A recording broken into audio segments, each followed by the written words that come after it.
Now, ladies and gentlemen, it is indeed true that I represent ICRAF in Brussels, and it is indeed true that agroforestry is my passion. But Christian did me a disservice by describing my work as being limited to tropical agroforestry. It doesn't matter where the trees grow. If they need my voice, I will give it to them. And so those of you who have seen some of the presentations I've made in Brussels will know that I have freely borrowed all of your work and all of your wonderful slides to make the case to policymakers that these are the technologies of the future and that it's time they got a little bit more support. Wow. Look at this. A mere 5 years ago, in December, when it's grey and rainy and sleety, and you can't go outside, a bunch of people sat around a desk and said, well, why don't we found EURAF? And they did.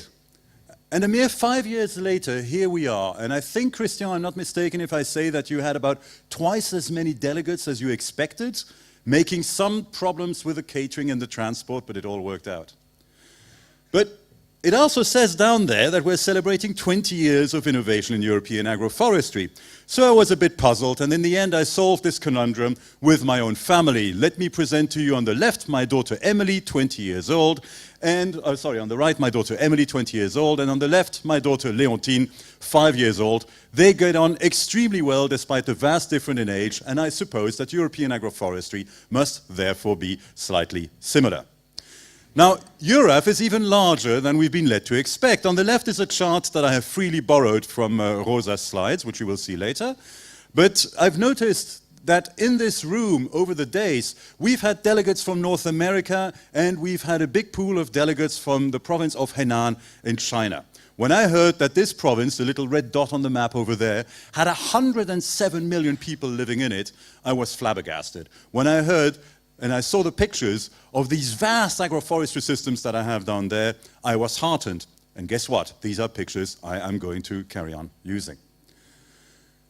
We also know that in addition to EURAF and the North American Federation, there is a global occasion that happens sometimes, the World Congress on Agroforestry. And Christian and the French, I'm very happy to be able to report from my own hierarchy that the desire that you have expressed to have the World Congress here in Montpellier in 2019 is enthusiastically received, because we had the first one in Florida, the second one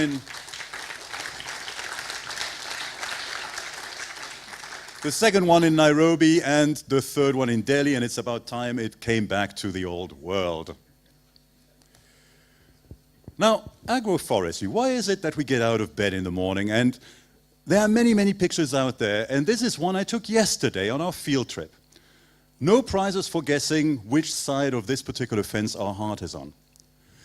But look at the complexity on the left, and then the simplicity on the right, on the almost desert-like conditions on the right, and the complexity on the left.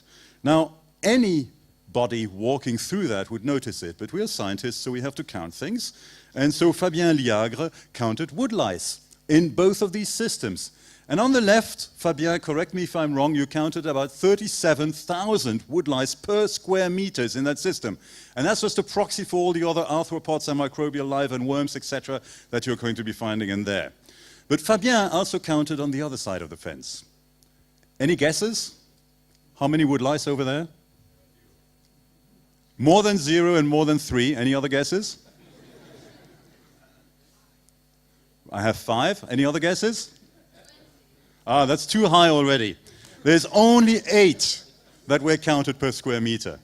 Now, that being the case, I'd like you to explain to me the following conundrum, which we've been dealing with over the last 3 days, which is that for every euro of research which is spent on these complex systems, and I'm not just talking agroforestry, I'm talking any and all forms of agroecology, there must be about 100 euros which are spent on research and development on these desert-like systems on the right. The guys who do the chemistry, the guys who do the mechanics, the guys who do the genetics, the guys who have a little black box which is only 25,000 euros and which will guarantee that your tractor will squirt exactly the right amount of nitrogen on every square centimeters of your 10,000 hectare farm, these guys are spending the research money and they're getting the research money. We are not. And changing that is what we are about, because that's really simple. I have no idea what they're spending another 100 euros of research on something like that. But that's really complicated. And as we know from the visits we've made and from the work that we've done, that complexity is encouraging and it's intimidating, because it's really, really hard to come up with a set of tried and tested recipes that you can give to farmers who just want to get on with their farming life. An agroforester's answer to the question, what should I do, is always a variation on the following. Well, it depends. And while that is the right answer, it's not always the helpful answer. Now, that little bit of research money we've done has allowed us to get some real basic stuff done. The land equivalency ratio, that's still as revolutionary today as when it was first discovered decades ago. When you show that to policymakers, when you show that to parliamentarians, when you show that to people who are connected to the world of agriculture, you literally see the light going on in their eyes. They get it. They understand it. They see that this simple model where you replace one species, the wheat on the left, with, where you add one species, the trees, to the wheat, and you have a two-species system, already exploits the available resources, in this case light, so much more efficiently. But most of that research has been done on systems which, let's face it, are relatively simple, like this one, which is, I believe, Vézénobre as it was before the trees were mature and harvested. But in the real world, farmers are already moving ahead. Any guesses as to what that is? Nope. It's an industrial oil palm plantation. It's an industrial agroforestry oil palm plantation in Brazil. If you look carefully, you can see the oil palm in the middle of the coffee, the fertilizer trees, the achai, the bananas, and everything else that's going on in there. These guys are generating about 50% more oil per hectare than their monocrop compatriots, and on top of that, they are generating income from these various other tree products. How much studying has been done on that compared to the monocrop systems? A fraction, a tiny fraction, and the complexity is so much higher. In Europe, we have the same thing. This is a slide I freely borrowed from our Dutch friends who gave that presentation this morning. It was great, so I immediately went to see them and said, can I borrow your presentation? And I got it. And this is what too many landscapes look like in Europe. They said, Spain looks like this. Well, I can happily take you to bits of northern France, or indeed bits of Belgium, or indeed bits of Germany that look just the same. A denuded landscape on its way to desertification, on which stuff is grown using industrial methods in which there are no trees. But even there, we see farmers here who are innovating and becoming more complex. Guess where I took this one from? Thank you, Mark Shepard, if you're somewhere in that room. These are the kind of complexities that farmers are experimenting in and that we as agroforesters need to document and that we spend the last 3 days telling each other about. These farmers have plans, and they have plans that are going to be working commercially, like this large system that we heard on this morning. And we are looking at them. But because we are scientists, perhaps what we do is look at it from a perspective which is still a little bit too detailed, looking at perspectives which are perhaps too narrow in the context of that great deal of complexity. And I think that will really be the challenge for agroforestry moving forward, is to figure out research protocols so that we can actually master and model that complexity and come to conclusions which are actionable and which are which give great impression that reflect that kind of complexity.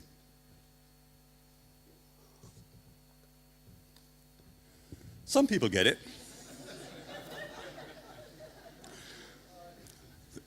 This is the expression that Stéphane Le Foll wears when his fellow European ministers tell him, "You bloody hippie, we don't need agroforestry."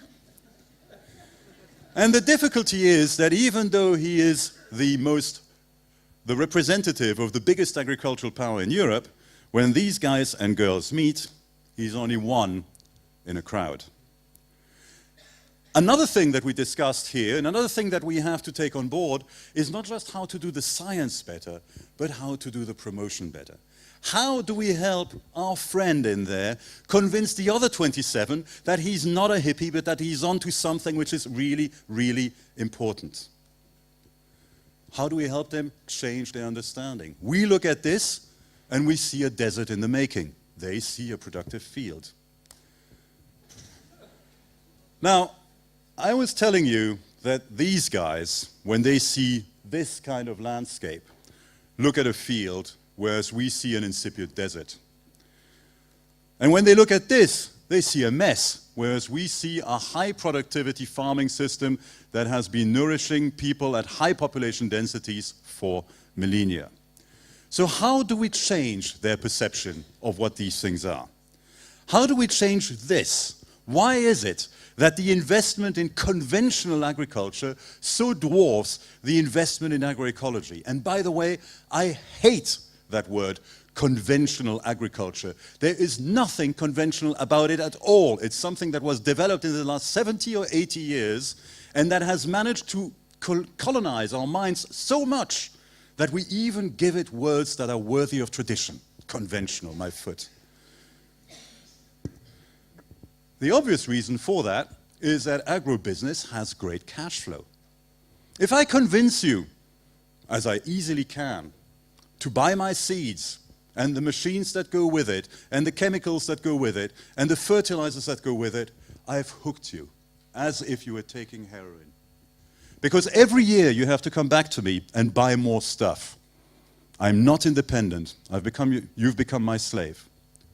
Whereas if I teach you how to do agroforestry, I help you design your system, I teach you how to prune, I get you started, and you can do it largely on your own. There is no way I'm making money. And that's why this room is filled with academics and a few farmers, and there's no consultants over here, there's no marketing people, whereas the Syngentas and the Monsantos and the Bayers of this world have thousands of people. They can afford to pay thousands of people to worry about answering one simple question: how can I get my stuff inside the mind of the farmer? They have those resources. They have a marketing budget. We don't. They have a research budget. We don't. They have political influence. We don't. So when you take that situation as a background, how do we get our knowledge not just into the heads of the Stéphane Le Folls of this world, but into the heads of the Barack Obamas? Because that's where this knowledge has to go. Because it's when the people at the top say, we need to change, that the enormous bureaucratic machinery of government begins to steer down below in the trenches. If you only deal with the people in the trenches, you are going to affect little bits, but you're not going to get the systemic change that we need to get our research funded, to get the landscapes transformed, and to help this planet cope with the changes that anthropogenic activities are giving to it. Now, if you want to do that, you need to generate a buzz. And there's a simple formula for generating a buzz. I have a confession to make. I'm a molecular geneticist and now I'm dealing with landscapes. But I was a troubled youth, and so for a few years I got lost and I worked in an advertising agency. And this is what we lived by. When the client had no money, we better made sure we had lots of creativity and there was huge emotional content in what we did. And yet, there's not a lot of emotional content in what we produce. There's huge amounts of creativity in the systems, but there's very little creativity in the way we talk about it and in the way we present about it. Now, you can also generate buzz in a specifically French way. I'm told it works in France, but I'm not sure it will work in the rest of the EUREF countries. Or alternatively, you can find ways of encouraging farmers. This picture was taken last summer at the breakfast table of my holiday hotel in Hungary, where I was sharing a blessedly child-free holiday with my wife. Imagine my surprise when I noticed what was engraved on this beautiful vase. First prize, awarded for the best crop of roots grown with Balding's manures, 1915. This coffee jug, which the antique-loving owners of this Hungarian hotel had found during a trip somewhere and turned into a vase, was given a century ago to reward an exceptional farmer for using the resources available in his day, which were fully organic resources, most effectively.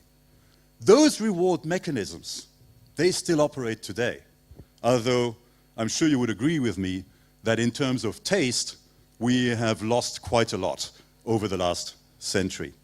Perhaps we need to start thinking about those as well.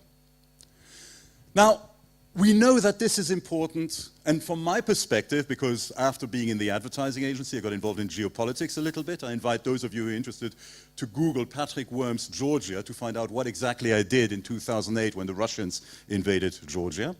And so I'm particularly interested in those issues of security, land degradation, and making a living from the landscape. Other people are too. And there's a wonderful, wonderful, wonderful conference happening at the end of this month in Caux, high above Montreux in Switzerland, in a hotel which reminded me the first time I saw it of the film The Grand Budapest Hotel, with wonderful hiking, wonderful views, and most importantly, wonderful companions to have interesting conversations with.